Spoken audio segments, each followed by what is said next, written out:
With all the long shots, the technique feels the same, but it may look different, and it certainly is different when you set it up at address. I've got my driver here, and with this club, the ball's played quite well forward in the stance. So the first point to notice is the ball is up by my left foot.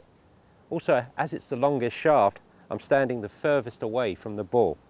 And then the swing itself will be my fullest possible swing.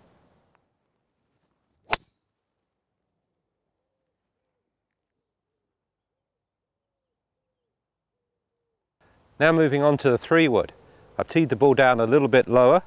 As I move in, shaft's a little bit shorter, so I'm going to be closer to the ball.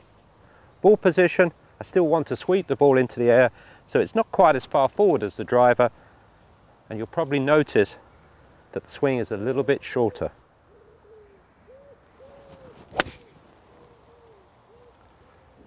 And now the hybrid club, a CLK fly high, 17 degrees. Some people call these rescue clubs. The ball's teed down a little bit lower. I'm coming in now, the shorter shaft, so I'm going to be coming in closer to the ball. Ball's coming back in the stance, almost like a long iron position, this one. And again, I feel the same technique. You may notice the swing getting slightly shorter.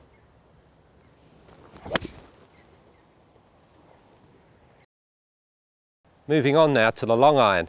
These have not always been easy to hit over the years, so Mizuno have produced a cut muscle MP fly high. That makes it easier to get the ball up in the air with the bigger sweet spot and the weight underneath the shot.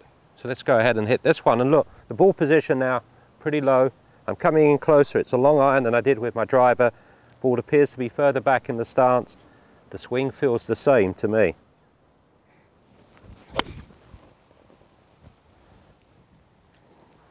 And now looking at a mid iron, a 6-iron.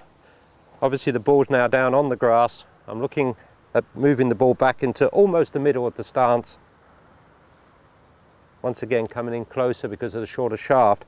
And the key feeling for me is everything feels the same, but it may not look the same.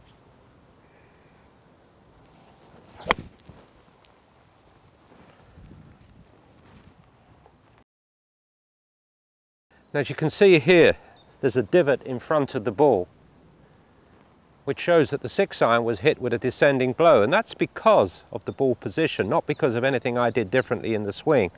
Now as I move to a wedge, you'll see the same ball position further back in the stance, the same descending blow down. I'm quite close to the ball because of the short shaft, and the key to all this is the swing feels the same even though it doesn't look the same. I keep repeating that point because there's a tendency for club golfers to think they have to change the swing. You're wrong.